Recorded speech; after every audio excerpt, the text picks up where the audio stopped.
And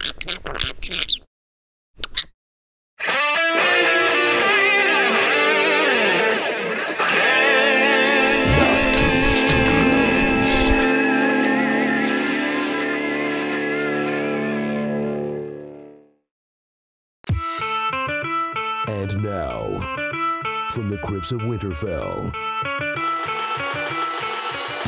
it's your favorite podcast of Thrones, Game of Microphones, with Sir Duncan and Lady Rachel. Winter is here.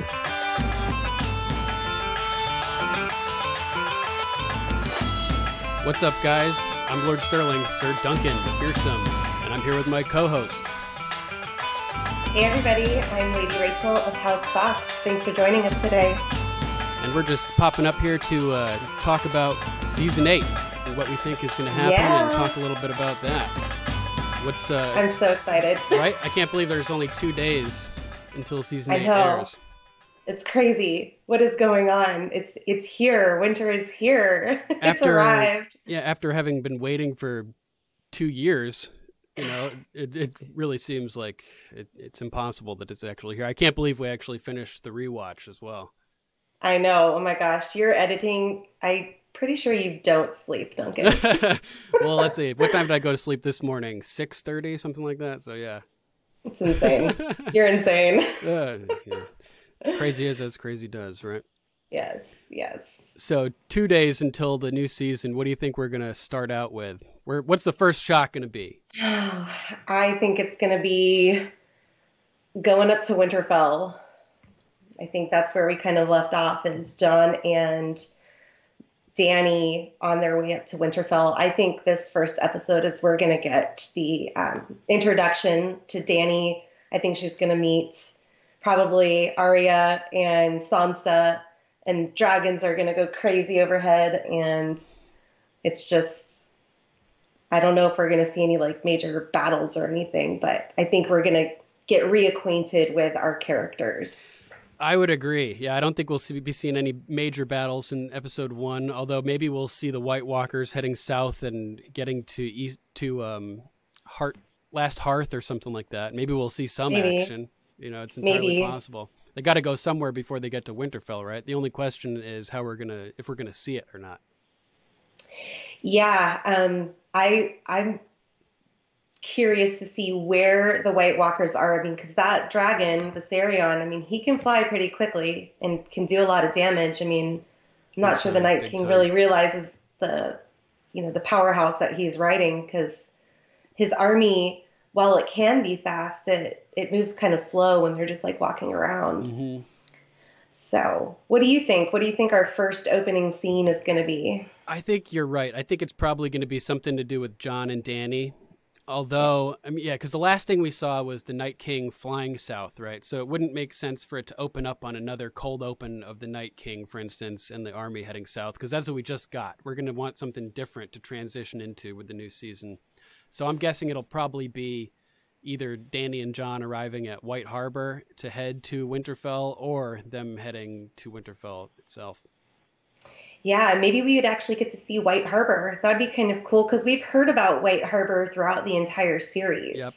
And Wyman Manderley has been criminally underused so far in this series. Oh, Sir Matthew says that he can't hear Duncan. Oh, really? Uh-oh. Technical difficulties. It says my audio is playing. That's bizarre. I'm getting output here. All right, technical difficulties. We will be right back.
And we're back.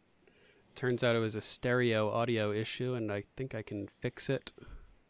And now I'm down mixing to mono, so we should be good now. Sorry about that, Sir Matthew. Thanks for pointing it out to us too. Yeah. Sir Scott says, why not start in a Bran flashback, a cold open, something to do with Ned or John's parents? I can hear you just so fine. Cool. Awesome. Cool. I would love to see another one of Bran's flashbacks. I think that would be a great cold open. I agree. That would be a way to switch it up and give us something unexpected. And it could be anything. You know, we could start off at leaving the Tower of Joy. We could see what Ned does and with John. I don't know. What do you think, Lady Rachel?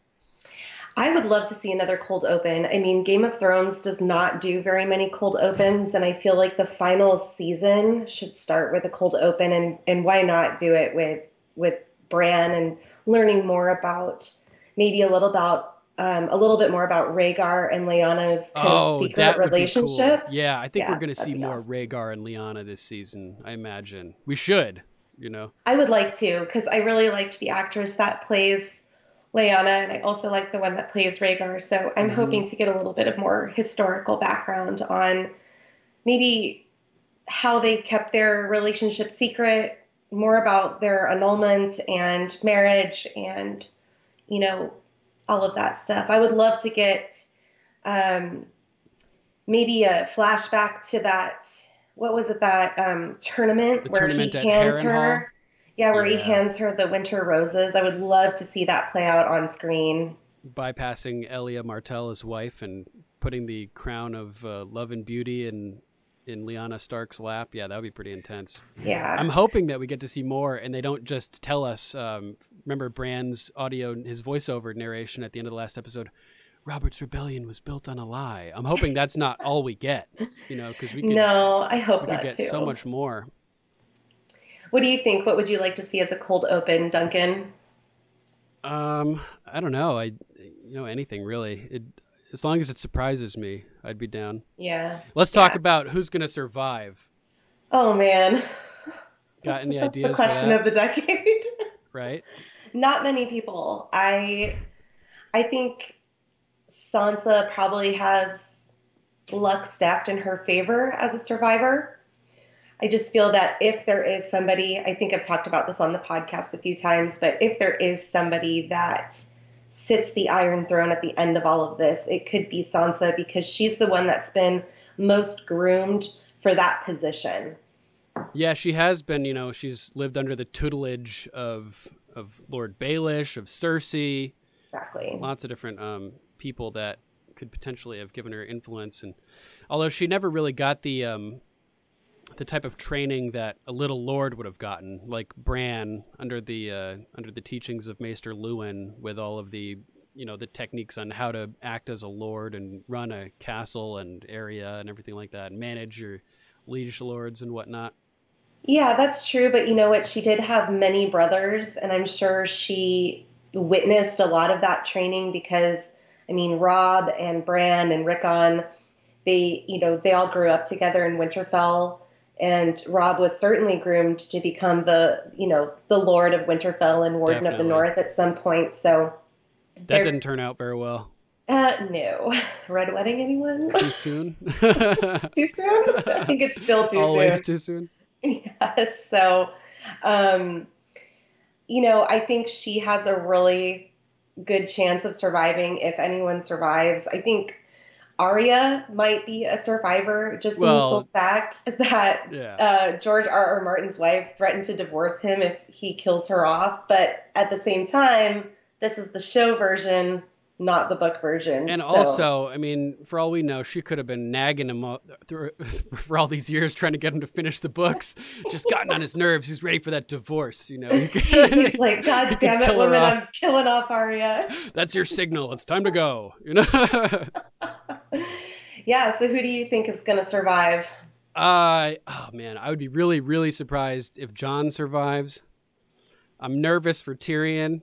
I'm also nervous that his character won't survive. I mean, like, there's his character physically, and then there's his character, like, who he is as a person. As a person. And I'm hoping that nothing happens that would change the way that we think about Tyrion, because he's such a beloved character. You know, it would suck to have him do Yeah, something I would fucked hate up and it. piss off Danny or something like that. Do Oh something man. horrible. I think a lot of our heroes, like you said, are probably going to perish in the war. I'm not sure Jamie is going to survive. Um, John and Danny, I think it's a coin toss between the two of them. I think if one survives, the other is not going to survive. Yeah, yeah. I One of don't them, think that's going to be a happy ending. and John is on borrowed time. You know what I mean? He's already died. He's just been brought back to life and revived, and is hoping, like, hopefully for some type of purpose. But once that purpose is fulfilled, you know, what's what's there to keep him around? So it's hard to say. I think we're going to say goodbye to a lot of smaller roles. Like, I'm not saying that they were small roles, but smaller roles like Jorah. I'm not sure Jorah's going to hang around much longer. I think Cersei's, I would love to see her be done for. I still think Littlefinger may show up somewhere. I think he might, if he does show back up, I think he's going to remain a survivor just because of the character that he's played for the past 7 seasons. So that's kind of a big if, since he's technically dead. But we'll see. He might pop up and be King of the Ashes. That would be pretty crazy. Lord Scott of House Postoyan says, I think Sansa and Tyrion will reunite and rule Winterfell as Gendry sits on the throne. Nice. John will spend the rest of his life finding wildlings and rebuilding the Watch. Dany will sacrifice herself so John can become Azor Ahai. Ooh. And wouldn't that be a conundrum if she sacrifices herself because everyone thinks John is Azor Ahai? She's actually Azor Ahai when because she's already forged. It could be a prince or princess. Yeah. True. Oh man, that would be quite the mind fuck in total George R.R. Martin fashion to mess with our emotions like that. Totally. Oh man, I can't believe there's only 6 episodes left. I'm kind of bummed because there was all this hype about all of them being like the length of motion pictures 2-hour and episodes. Yeah, I was really, there's very few things that I get disappointed at with this show and the way that it pans out. But I was quite surprised to see that the first couple of episodes are only like 55, 56 minutes. Yeah, definitely a big bummer. Like you said, all that hype about 2-hour episodes, feature-length episodes, all the season through. We're hoping for 12 hours of Game of Thrones. Yeah, and we're not getting that. So my biggest concern, I think, for this season is how quickly they move through the story. However, I say that kind of with a caveat because we had a lot of build-up to this season, so I think it's going to move fast naturally. Like, why spend time going over things that the viewers are already aware of and already know, but focus kind of on the propulsion of what has been built in the show already. Yeah, makes sense. Lady Princess Sarah of House Von Daltrin says, I'm almost certain that John and Dany's baby is going to end up being sacrificed to the Night King. That's twisted. Oh my god, that's so twisted. That's horrible. That's great though. I would be surprised if that happens for sure. That would be surprising to me. I do not leave anything to chance of this show whatsoever. You've got a sick mind, Princess Sarah. It's pretty crazy. What if Cersei really is pregnant? What if it could be her baby that's sacrificed to the Night King? Ooh, yeah, that makes sense because she could be pregnant. Oh, but that would take so much time, I know, because she's like down in the south. I don't think Cersei is ever going to go to the north. I think she's going to remain in King's Landing until she either has to flee or gets killed. Makes sense to me. And one of our very astute listeners pointed out in one of our recent episodes that, you know how Patrick had the theory that the Night King would send one of his own whites that he reanimated with his generals and their crews, basically. Yeah. So if one of the White Walkers gets killed and all the soldiers die, there's one soldier who can report back to the Night King. Or maybe the Night King is even live monitoring, looking through that white's eyes to see what happened, so he instantly knows. Plugged into the the Wi-Fi ice network. Yeah, so he can see. In that case, since one white got delivered all the way down to King's Landing and went right up to Cersei's face, you know, that's an eye-to-eye view of Cersei for the Night King, and he could be like, I got to get down south. Yeah. There's my Night Queen, potentially. She is an ice queen already, you know, in her own right. She is. So she's a bitch. I mean, maybe for all we know, the Night King's going to fly right down to King's Landing. Let's see. Lady Sarah says, it seems like the Night King needs noble blood babies. So are you speculating that Craster was of noble descent? I would think she is. Isn't there a theory that he's like, was he a Stark or a Targaryen or something? Or I can't remember. Maybe I know that there was speculation that he did have some type of noble blood. If some kind of Lady Sarah connection. knows, throw it in the comments. But I know that was a possibility. Sir Patrick, I believe at one point, not in the last episode that we recorded, but several episodes back when we had him on as a guest, brought that up as well. He descended from the Starks. Yeah, so maybe. That'd be interesting. So that would be noble blood. I would think that makes sense. I mean, if he's the Night King, and he would need kind of some noble blood to make his lieutenants or further his dynasty, however that would happen. Ugh. I mean, and Craster, Gilly's son was Craster's 99th male child. Is that accurate? Yes. I believe that's accurate. That's like a whole army of potential White Walkers. I mean, it takes time for people to age, and who knows how long it takes for White Walker babies to mature into adults. Maybe the ice magic lets them age rapidly, because a lot of them look really old, like older than Craster. You know what I mean? Yeah, I think it could be I really loved Sir Patrick's description of them, their skin looking like weirwood tree. Oh, yeah, I did too. I thought that was really cool. I mean, I always took it that they were like icy, but once he said that, I was sold on that whole description for sure. Yeah, because, I mean, the Night King does seem to tap into the weirwood network as well, like Bran does, with how he's able to... So was it dragon glass that was stabbed into the Night King's heart to make him, or was it a dragon glass? It was dragon glass, okay, because I couldn't really remember I thought it might be a weirwood branch. Yeah, it was dragon glass for sure. For sure. Let's see. Lady Jen of House Westover, you guys were talking about the Night's King army is made up mostly Craster's sons a few podcasts ago. I imagine small White Walker children in Walker School. Nice. White Walker Elementary, north of the Wall, in the land of always winter. And then Sir Matthew accept all children, you know? Yeah. Sir Matthew says he picked up on John's lineage with a glance. Oh, that's kind of an interesting take, because he did down at the battle at Hardhome, he looked down on that cliff like, who's this kid? What's he up to? And then again at Beyond the Wall, after Viserion falls and falls into the ice and sinks down, Jon freaks out and makes like eye contact with the Night King, and there's like an epic showdown for just a second before he sees in the background the Night King's soldier grabbing the spear, the second javelin to hand to the Night King. So there's a showdown for like 2 seconds between Jon and the Night King, and then it ends really quickly as he sees that he's arming himself again, and he's like, "Go, get out of here!" Yeah, for sure. So, what episode do you think that the battle at Winterfell is going to take? Do you think it's going to be early in the series or the last episode? I wouldn't feel right to say. I may know, so I don't want to. Oh, shoot! Okay, don't spoil it. Don't spoil it. Yeah, I don't want to give out any hints. Okay.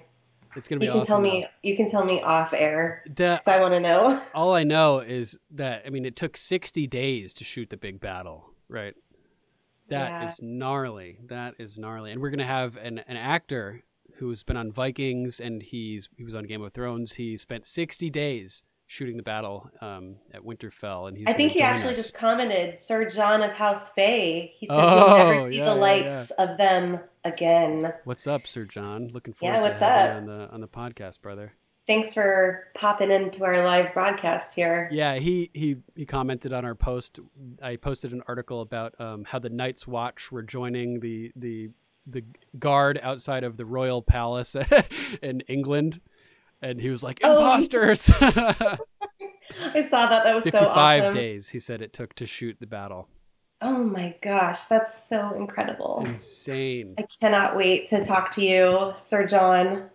Yeah, it's going to be great. Looking forward to that for sure. Can't wait to see the battle. So, like, what is even going to happen? Like, there's a big battle at Winterfell, and there's still, I mean, if that could be in the finale, it could be before the finale.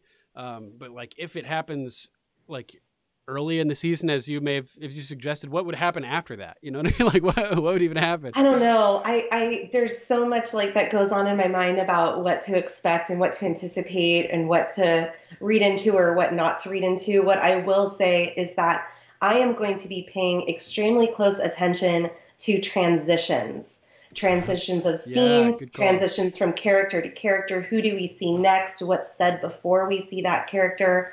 Because that has been a pattern that has come up throughout the entire series of little foreshadowing, little things like here and there that are talked about, basically shown the audience what's going to happen within those, like little tidbits of even just like the smallest transitions. So yeah, I'm going to try to pay a lot of attention to transitions for sure. See what we can decipher from the little clues encoded into the transitions. Yeah, there's always cool stuff. Oh, man. Like Beyond the Wall, it wasn't even really a transition, but it was just something that popped out that was on screen that made me think of, that you just reminded me of, Barracks, like talking about how the Lord of Light had only brought me back, you and me, just the two of us. And right at that second, Sandor walks up beside him and emerges onto the screen. And I was like, oh, man, like Sandor, there's going to be something to do with resurrection with him. Yeah, I think he's going to play a huge role. I loved what you said in the last recording that we did is that he kind of started out as like a secondary character, and he's really throughout the series like grown into one of the main characters of this series. So I think he's going to have a huge role to play in season 8. It's been so cool. Like you said, he started off as such a minor character. You know, he killed the butcher's boy. He was just kind of Joffrey's dog. Doing all this stuff, and over the years he's definitely moved closer and closer to the center, to the point where there's a whole episode, The Broken Man, you know, which started with that cold open. One of the best. Again, a cold open. Yeah, I was just gonna say they use their cold opens extremely wisely. Definitely.